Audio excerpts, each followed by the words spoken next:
Sejam todos bem-vindos ao canal Estudos da Doutrina Espírita. Agora que nós completamos toda a introdução do Livro dos Espíritos, antes de iniciarmos as perguntas realizadas por Kardec à espiritualidade superior, temos que abordar ainda um outro ponto da introdução, que são os prolegômenos. O que são prolegômenos? Conjunto de ideias preliminares apresentadas a uma ciência nova. É exatamente o que Kardec vem trazer para nós, essa preliminar, clareando-nos o que é a doutrina espírita, o que é essa ciência nova, e o que os espíritos disseram para ele a respeito desse conjunto. Acompanhe comigo. Prolegômenos. Repare que há uma cepa, que é a apresentação da uva, da vinha do Senhor. Há um significado bem complexo na simplicidade dessa imagem desenhada pelos Espíritos e oferecida a Allan Kardec para colocar na introdução do Livro dos Espíritos. Fenômenos alheios às leis da ciência se dão por toda parte, revelando na causa que os produz a ação de uma vontade livre e inteligente. A razão diz que um efeito inteligente há de ter como causa uma força inteligente. E os fatos hão provado que essa força é capaz de entrar em comunicação com os homens, por meio de sinais materiais.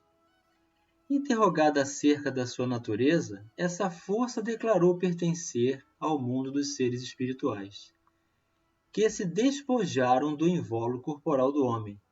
Assim é que foi revelada a doutrina dos espíritos. As comunicações entre o mundo espírita e o mundo corpóreo estão na ordem natural das coisas e não constituem fato sobrenatural, tanto que de tais comunicações se acham vestígios entre todos os povos e em todas as épocas. Hoje se generalizam e tornaram patentes a todos.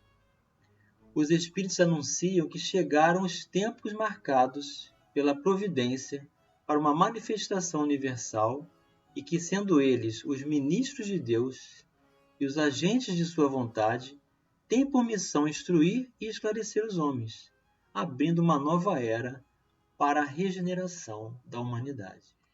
Este livro é o repositório de seus ensinos. Foi escrito por ordem e mediante ditado de espíritos superiores, para estabelecer os fundamentos de uma filosofia racional, isenta dos preconceitos do espírito de sistema. Nada contém que não seja a expressão do pensamento deles, e que não tenha sido por eles examinado. Só a ordem e a distribuição metódica das matérias, assim como as notas e a forma de algumas partes da redação, constitui obra daquele que recebeu a missão de os publicar. Em um número dos espíritos que concorreram para a execução desta obra, muitos se contam que viveram em épocas diversas na Terra, onde pregaram e praticaram a virtude e a sabedoria. Outros, pelos seus nomes, não pertencem a nenhuma personagem, cuja lembrança a história guarde, mas cuja elevação é atestada pela pureza de seus ensinamentos e pela união em que se acham com os que usam os nomes venerados. Então, nessa preliminar, Allan Kardec está deixando bem claro toda a isenção da sua participação pessoal, da sua opinião, mas sim de tudo que ele observou. Eis em que termos nos deram por escrito e por muitos médios a missão de escrever este livro. Então aqui temos um conjunto conclusivo de várias mensagens que Allan Kardec estabeleceu por equivalência o que havia em comum entre elas e compôs esta redação. Ocupa-te, cheio de zelo e perseverança, do trabalho que empreendeste com o nosso concurso, pois esse trabalho é nosso.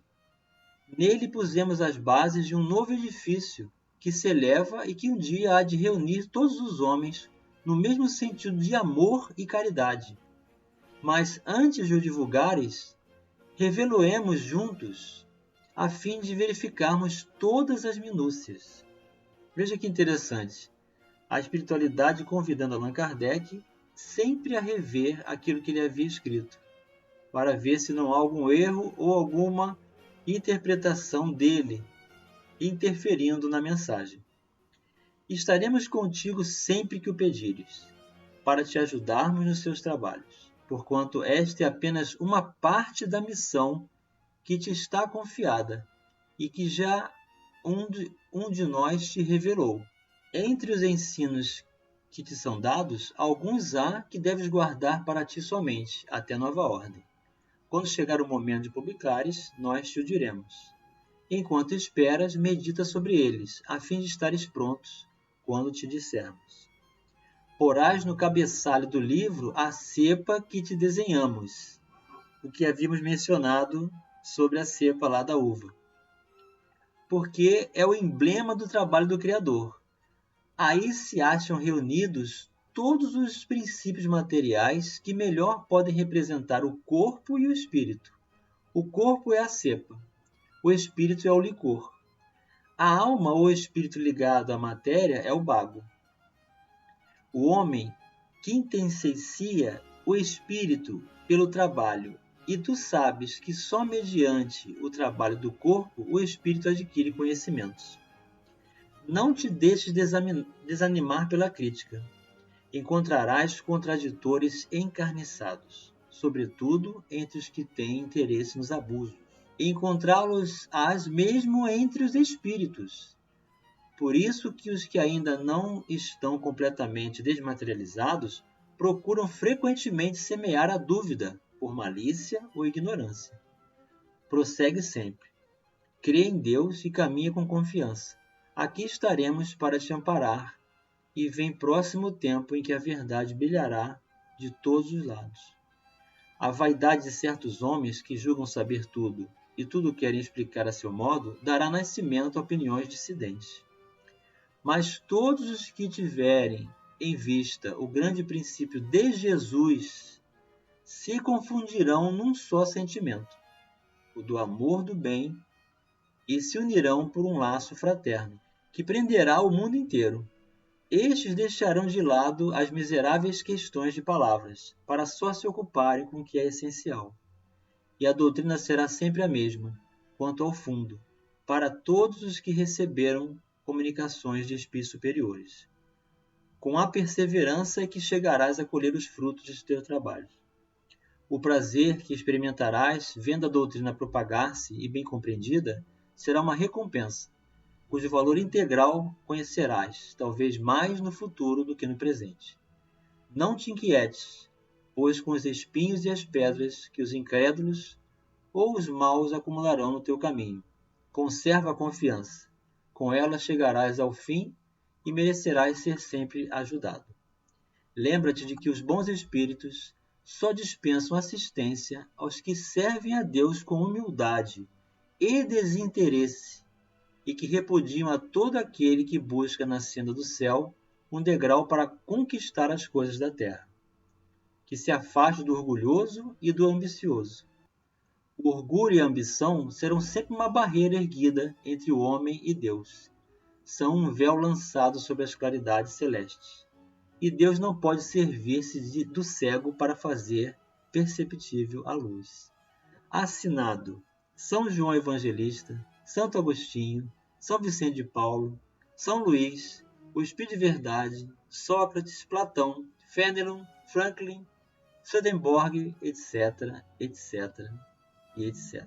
Eis então a doutrina espírita apresentada a todos nós, convidando-nos à libertação dos valores de entendimento através do esforço, do estudo, da perseverança, dessa vontade de aprender e de crescer com os mensageiros celestes em nome de Jesus, fazendo reviver o pensamento do Cristo, o amor e a caridade.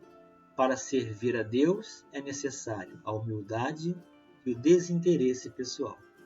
Que Jesus nos abençoe.